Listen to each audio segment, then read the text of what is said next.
Saudações, vidreiras! É o seguinte, algum tempo atrás nós fizemos um vídeo sobre o escorregamento de portas pivotantes, como evitar e o que causa o escorregamento de portas pivotantes. Nos comentários desse vídeo tiveram aí várias trocas de ideias e alguns comentários nos chamaram a atenção, inclusive ao ponto de estarmos fazendo esse vídeo justamente para abordarmos um tema que é tão importante. Em primeira mão, queria te agradecer. Quando você deixa um comentário, você dá um feedback pra gente e ajuda sempre a gente estar melhorando. Um comentário que me chamou a atenção, que inspirou esse vídeo, foi quanto à resistência dos parafusos das ferragens de alumínio. Em minha caixa de ferramenta nunca faltou um caninho que eu usava como prolongador para poder dar mais torque nas ferragens. Bom, o fato é que a gente não tem muitos critérios para poder dar o torque nos parafusos, né? Por exemplo, tem montadores que apertam o parafuso até sair água. E o que acontece é que esses parafusos ou quebram ou então espanam o encaixe. Já outros montadores, com medo de quebrar os parafusos ou que os parafusos espanem, acabam não apertando adequadamente e aí é aquele caso que a gente tem que retornar nas obras para poder dar a manutenção porque a porta cedeu. Agora a pergunta que eu faço é, como a gente sabe qual é o torque adequado para os nossos parafusos, ou para a gente apertar ali os parafusos das ferragens? Você sabe? O fato é que nós que aprendemos na rua não tivemos muito parâmetro, até porque quando a gente aprendeu realmente não tinha esses parâmetros. Mas agora a coisa mudou. A norma de ferragens para vidros está praticamente pronta, mas ainda não foi publicada, não está em vigor. Porém, ela estabelece alguns requisitos para ensaios, justamente para garantir que as ferragens sejam seguras e com qualidade.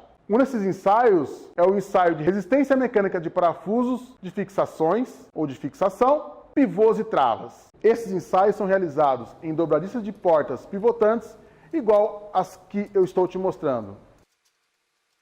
Este documento diz o seguinte: com as ferragens e os parafusos posicionados, aplicar o torque de 12 N nos parafusos. Então, como eu usei as ferragens da MTX para poder mostrar ali alguns motivos de escorregamento e como evitá-los, eu vou continuar mostrando essas ferragens para também aplicar esse ensaio. Bom, então para aplicar o torque ideal, eu irei usar um torquímetro. E aí já começa a nossa evolução no aperto dos parafusos. O torquímetro é uma ferramenta usada para ajustar precisamente o torque de um parafuso em uma porca. E ele tem várias medidas, tá? O que eu vou utilizar aqui, ele é de 2 a 14 newtons. Esse torquímetro é de estalo. Então, eu regulo para 12 newtons. E quando instalar, a alavanca também dá uma afrouxada, assim ele me avisa que já atingimos os 12 newtons.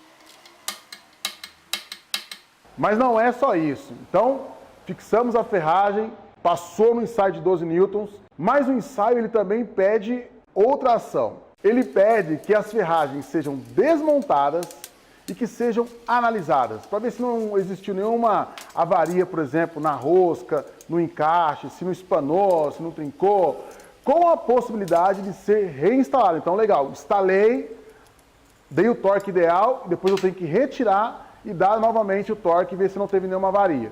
Mas nesse caso, para a gente poder aproveitar que estamos com a faca e o queijo na mão, eu vou aproveitar que estou com o torquímetro, eu vou regular o torquímetro no nosso torque máximo, que é de 14 newtons.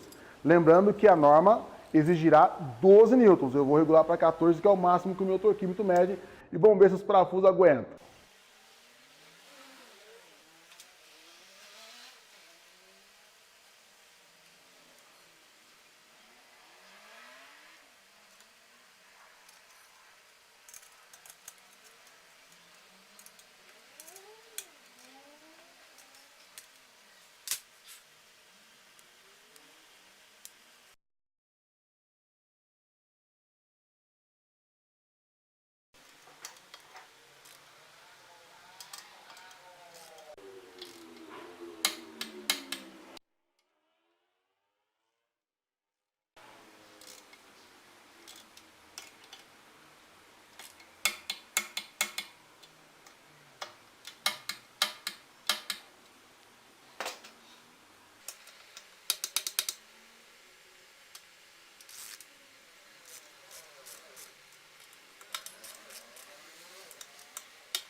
Só para ter uma ideia, essa norma também ela exige outros ensaios. Não é só chegar lá, fixar os parafusos, passou, não. Porque eles chegaram em um número que é 12 newtons. Como eles chegaram nesse número? Então foi realizado um outro ensaio.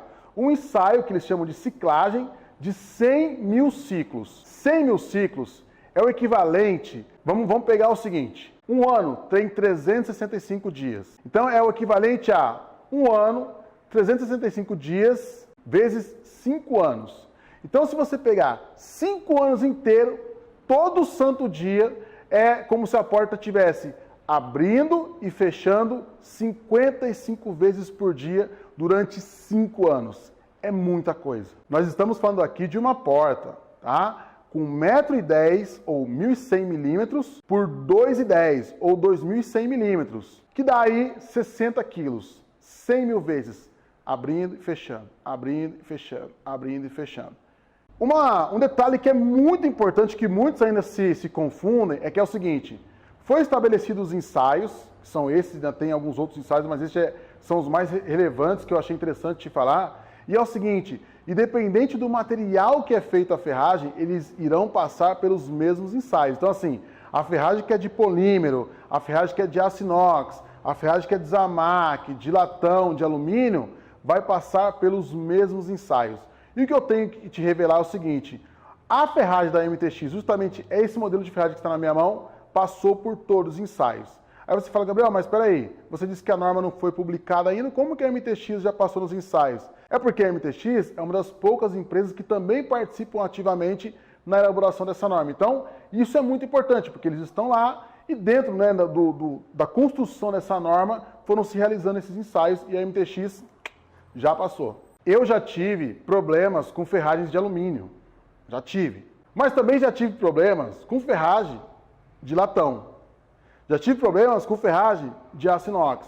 Então, uma das coisas que a gente tem que desmistificar é, a ferragem que é feita de X não presta, a ferragem que é feita de Y não presta. Não, existe essa questão de material, então a ferragem que é feita de polímero, de aço inox, de latão, de Zamac, de alumínio, existem as questões de materiais, mas também existem outras questões a ser analisadas. Por exemplo, às vezes você vai pegar duas ferragens de alumínio e falar assim, não, ferragem de alumínio é tudo igual. Não é, porque o que diferencia muitas vezes é o processo de fabricação, e isso faz toda a diferença, como a gente já falou no primeiro vídeo. O segundo item que é interessante também é o que o pessoal chama de design estrutural. Como é feita essa ferragem? Hoje a gente tem visto, por exemplo, aí cadeiras feitas de papelão, que suportam até 150 quilos. Cadeiras feitas de papelão que suportam até 150 quilos. Por quê? Porque existe todo um design estrutural. Outra questão que conta muito é a qualidade dos parafusos e contras, que a gente acabou de comprovar.